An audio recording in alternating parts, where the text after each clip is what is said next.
So I had a talk with Dad yesterday. That sounds kind of ominous. Not really. Remember when I was in town last and he told me he wanted me to be chief of staff when he retires? Yeah, I remember. He gave you the full court press, didn't he? Yeah. Took a little while for me to warm up to the idea, but I finally came around the time I really want to do it. Well, that's fantastic. Dad's wanted you to take over for him since he gave you your first toy stethoscope. Yeah, well, it seems like Dad has given up on the idea. It's not a slam dunk anymore. He offered the job to Reed Oliver. That's an odd way to follow through. The guy's not even a people person. Tom, he's an ass.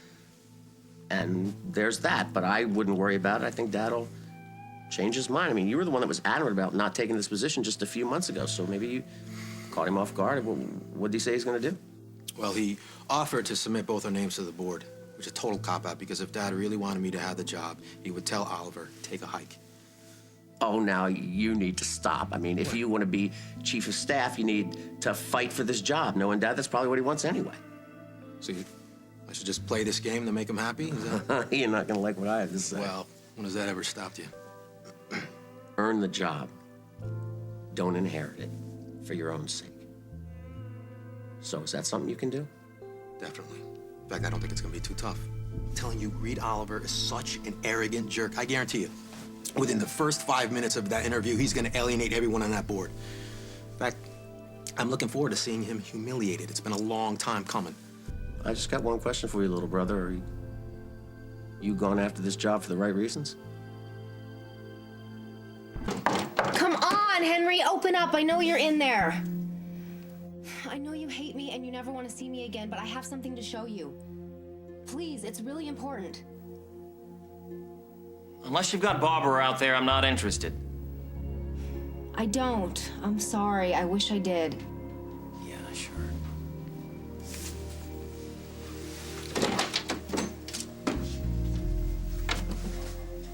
Oh, Henry. Vienna sent me an email. I printed it out to show you. Do you want me to read it? No. But go ahead, since you're obviously not going to leave me alone until you do. Dear Katie, I was so angry at you for telling Henry the truth about the baby, but I understand why you did it. You love my Henry, too, and I know how hard it must have been to keep such a big secret from him. I just wanted to say how sorry I am for all the heartache I caused. And even though Henry hates me and he might not want to listen, please tell him that I still love him, and I always will. And someday I know he will understand and appreciate everything I did for us. What are you doing? I'm going to the police. Why? Why? Because this is a clue, and if Vienna has done anything to Barbara, maybe they can trace the codes or whatever it is they do. No, you know Vienna wouldn't do something that desperate. What, are you kidding me? After everything else she's already done, after faking the pregnancy, faking the miscarriage, she's got nothing to lose, Katie. You know Vienna better than anyone. She's not a kidnapper. I don't know what she is, okay? And quite frankly, I don't care. All I care about is finding Barbara, and this is the only lead I've got. I'm coming with you. But let's hope for Barbara's sake it is authentic. Here, this is an email from Vienna to Katie, and maybe I'll use it to track down Vienna and see if she has Barbara. Can you get anything from that? I need the original file so I can take it to computer forensics. Here, I will forward it to you right now. But we may not need that. I've been doing a check on Barbara's credit cards, and there was some recent activity. Do you recognize that signature? I already told you it's hers. Will, let her do her job. No, Will's right. This is her signature. You can tell it's got the little at the end of it there. Wait, this zip code is Oakdale. Does that mean she's here? Possibly. We don't want to get her. Well, hopes if up. she's here, then let's go get her. No, listen, we don't know anything yet. Only that there was a signature on, and we don't know for sure that it's her. Somebody could have stolen her purse. They could have forged the signature. Really? I mean, in order to get it that close, they must have had a lot of practice. Interesting that you should know that. I never claimed to be a saint, Will. So, what happens next? I take this receipt to the vendor. I show it to him. If they can give me a description on who signed it, then we go with what we know from there. Well, where was the card used? It's a lingerie store called Schatzi's of Salzburg. Yes, she loves their lingerie. That's gotta be her. As much as I dislike Reed Oliver, I'm not going to rearrange my entire life just to one-up him. I mean, what's the point? I get to gloat for a minute and a half. He goes off and does whatever he wants to do. I'm stuck here running Memorial. But that's my point. You're the one that doesn't want to be tied down. Not by the wrong things. No, but Tom, this is right. My whole life, I've watched Dad run this hospital. I know what it takes. I know that I'd be a better replacement than Reed Oliver. But you said you didn't want to be stuck here running Memorial. If I was doing it for the wrong reason, will you stop twisting my words around? No wonder you became a lawyer. Yeah, well, words are important. You may think you're saying one thing, but you might be saying something else. All right, look, this has nothing to do with Reed. It's about me. Well, I don't give a damn about Dr. Oliver. I don't even like the guy. Thank you. But I do think that you are an extraordinary person. I mean, you became a doctor because you wanted to help people, not because you were in love with the perks of the job. Let's face it, you spent most of your life living in a tent helping people who really needed it. Now, that can be hard work, but it's also exciting, and being chief of staff is not going to give you that kind of adrenaline rush. Yeah, but Dad did it. Yeah, he did it great. I mean, he's an amazing person in his own right, and I can understand that you might want to impress him, but following in his footsteps, isn't that taking it a little too far? Tom, listen, this is not an impulsive decision, okay? And it's not about Reed or Dad. It's about me and what I want. If I was to be completely honest with you, I would tell you that it's a little bit about Katie, too. Look, I've got a picture of Barbara on my phone. I'll take it to Shotzi's and they'll see if they've seen let her. me handle it. No, please, you gotta let me do something, Margot, please. Henry, don't do this. Let the police handle the investigation. They know what they're doing.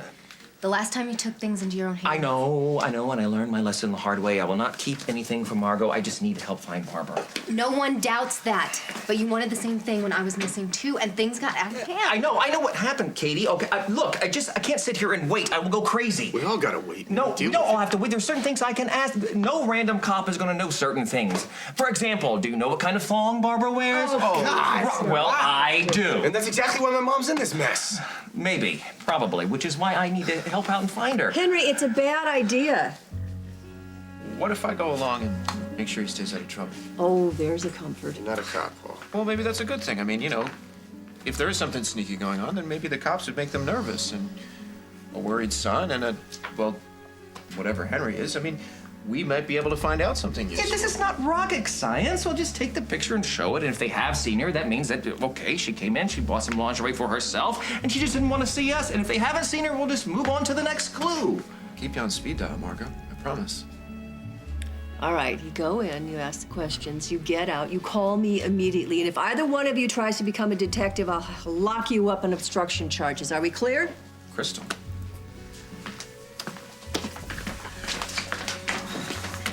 Hold on. We don't need you tagging along.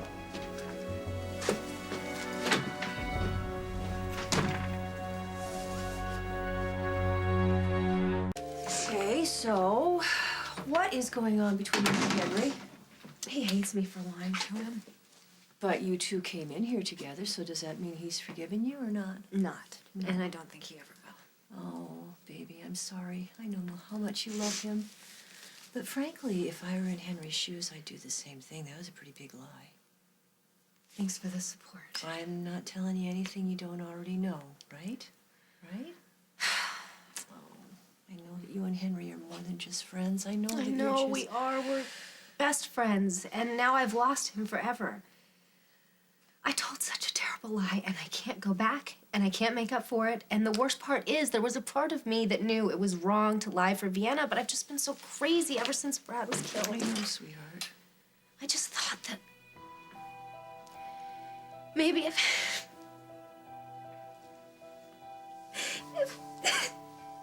Henry and Vienna got back together, that it would be like turning back time, you know?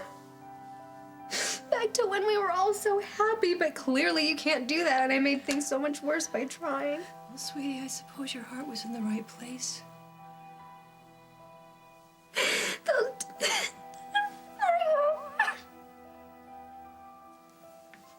Those days are gone, and nothing can bring them back, and I'm so stuck. Because I can't go backwards, but I can't go forward because every day I miss Brad so much it hurts. And everybody keeps telling me that it's gonna get better, but it just doesn't. It will. It will. When? Julie, I can't deal with this. I can't go on like this every day. I am in so much pain. When does the past become the past so I can move on with my life, so my heart just doesn't keep getting yanked back into something that's gone forever? Oh, I don't know.